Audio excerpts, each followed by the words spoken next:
pastāstīšu nedaudz arī par 930. Axionu.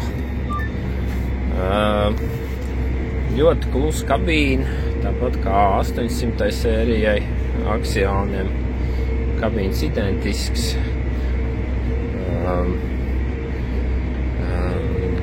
Salīdzinājumā 800. Fendiem ir daudz skaļāks kabīnes jaunajiem. 900. jau bija jā, šitādā līmenī. Traktoram ir pašmaz diezgan liela, 13,5 tonnas. Viņš tāds, jā, diezgan ņiprs vilcējs. Piemēram, tagad es braucu ar arklu, 3 metri arkls, neredz nullīte visu laiku man tur ir. Tā ir tā saucamā izslīde. Saķera traktoram pietiek. Mīnus šim traktoram ir trimbuls termināls, kas nav, jāsaka, integrēts. Ar klāstu cebis viņa ir atsevišķa sistēma. Viņš tur stūrējās, teiksim tā, un traktors stūrē, visa sekcija kontrola darbojās, bet, viņi savā starpā īsti nerunā ar traktoru. Tad tur arī, jāsaka, teiksim, lauku, tur platības kaut kādas uzskaitas tur īsti nenotiek un tādas lietas. Klāsam ir pārsvarā, tomēr viss vēl vadās ar pogām, gan uzkars augstumi, gan nolaišanas ātrumi, tur visādas amortizācijas,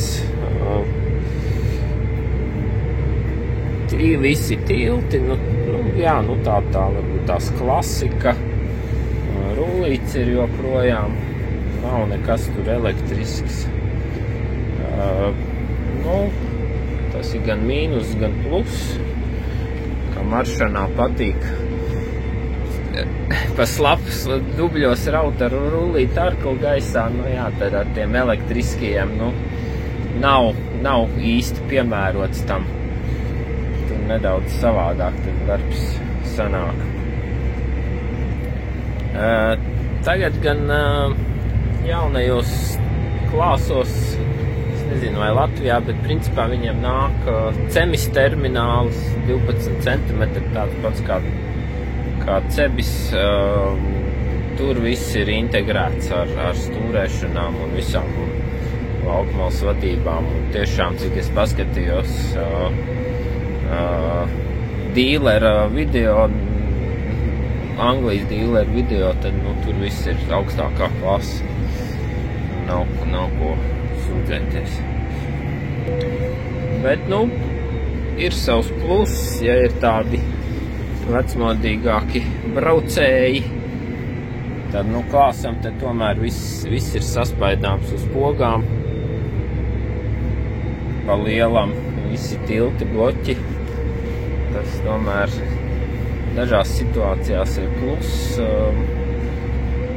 Plūsums ātrums, tur hidroizvadēm, tur jāiet cebi iekšā, bet, tur ir kaut kāda vienkāršāka, ko es varbūt tās neesmu tā redzējis, bet citur, ir cebim ir vienkāršāka izvēle un sarežģītāka izvēle. Tur var uzlikt tā kā, kas vēl staigā ar podziņu telefoniem, tiem varbūt tās vieglāk dzīve, tad ir viņam pārāk daudz informācijas neskrien virsū.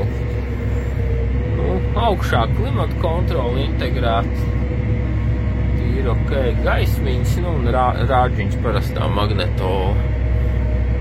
Kā pārliecinājos ar iebūvētajiem rāģiņiem ir tomēr foršāk, tur jau ir visas stacijas iekšā.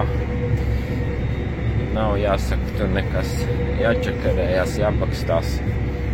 Forši arī, kad ir, teiksim, nav jāgrābstās gar griestiem.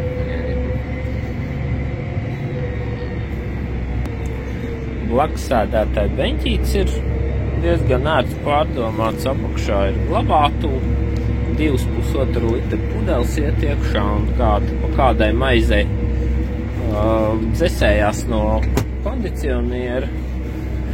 Gaisa izvads ir tur apakšā. Nu, tad vēl ir te tāda pusdienkaste. Saucama, viņi ir ar rokturi, var noraut, aiznest uz māju, bet, nu, kaut kā nav iesākts lietot. Nav iesākts lietot. Nu, kas pietrūkst klāsā ir šitie te aizskari saucamie, jā. Nav ne aizmugurē, ne sānos. Sanāk dēļ dizaina, viss tur ir tāds apaļš un tāds smuks, bet, nu, tas ir tāds mīnusiņš, jā. Tas ir tāds mīnusiņš, ko tā kā prasītos, bet, nu, šeit tas ir izcināts ar tonētu aizmugurējo stiklu. Līdz ar to, tā kā ir stipri labāk, vairs nesvilina plecs un kaklu. Kopumā traktors ļoti labs priekš savas cenas. Ar izturību arī nevar sūdzēties. 1000 stundas jau ir praktiski nobraukts un nekādi tādi blīsumi nav bijuši.